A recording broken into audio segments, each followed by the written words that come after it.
Hello everyone and welcome to the 8th video as a part of the training videos on filling up and submitting the DGQI second edition self-assessment questionnaire via the DGQI portal. In this series, we are giving a walkthrough of the DGQI portal and the DGQI questionnaire to explain how the questionnaire is to be responded to using the portal. In the last 7 videos, we have covered several themes of part A. In this video, we are going to cover part A, section G, which is prescriptive analytics.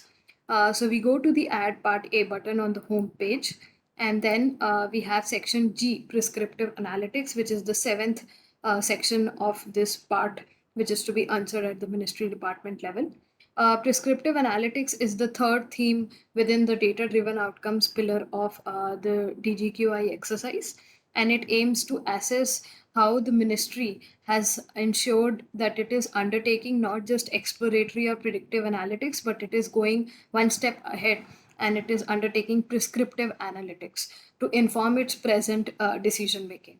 So the section has 3 questions. The first question is asked whether the ministry has gone beyond basic data analysis to cross-functional prescriptive analytics. So what is cross-functional prescriptive analytics? It is estimated to be the final stage of analytics that can be undertaken. So while exploratory analysis only explains what is going on right now, predictive analysis tells you what can happen in future. Prescriptive analytics not just answers what is going to happen in future, but it tries to estimate. It tries to tell you what is to be done right now so as to mitigate what is going to happen in future, or so as to any kind of risk that is going to happen in future, to mitigate that risk. Or if something good is going to happen in future, then how to take opportunity of that today itself. So this way, prescriptive analytics helps you to feed in your current actions based on what is predicted to happen in future. Therefore, it is a very important milestone for ministries to reach, and hence a very important data driven outcome. If the ministries have undertaken this, they can select yes. If the ministries are in the progress of adopting this somewhere, they can select in progress. If they select these two options, they are requested to explain in the text box how they are doing this. If the ministry select no, then the text box gets disabled. The second question is related to the first question and is to be answered only if the answer to the first question is yes. So if the ministry select yes, that is, they say yes, they are undertaking cross-functional prescriptive analytics. They are not just in the process of adopting it, or they are not doing it right now, but they have started doing it. Then the second question asks at the frequency at which it is being undertaken, whether it is annually, monthly, or quarterly, and the ministry can appropriately select the frequency.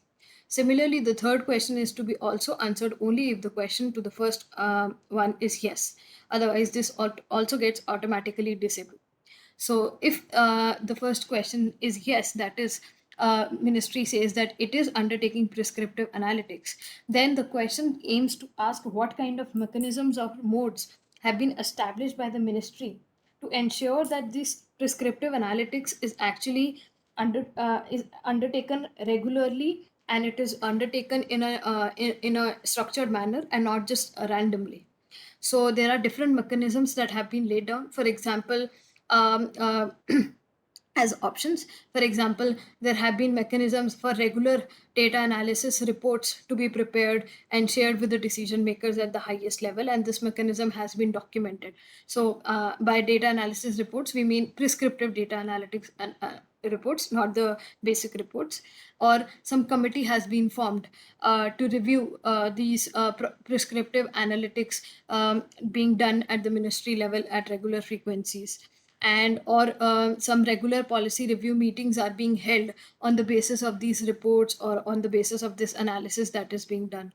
And or it can be the case that after these meetings, some actionables, they are documented and then they are disseminated to the different divisions, so that they are undertaking immediate actions on the basis of these reports, so that it is actually driving outcomes. So these are some of the ways in which it can be practiced and institutionalized.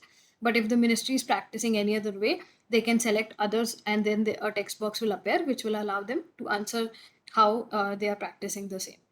By practicing, we don't mean that we are given the details of how the analysis is undertaken in this question. That is to be given in as an answer to 1. In 3, what we are essentially asking is what kind of mechanisms have been kept in place to get to ensure that this prescriptive analytics is being undertaken at a regular intervals of time. So that's all for part A, section G, prescriptive analytics. In the next video, we'll be covering the last and the final section of part A, which is good practices. Thank you.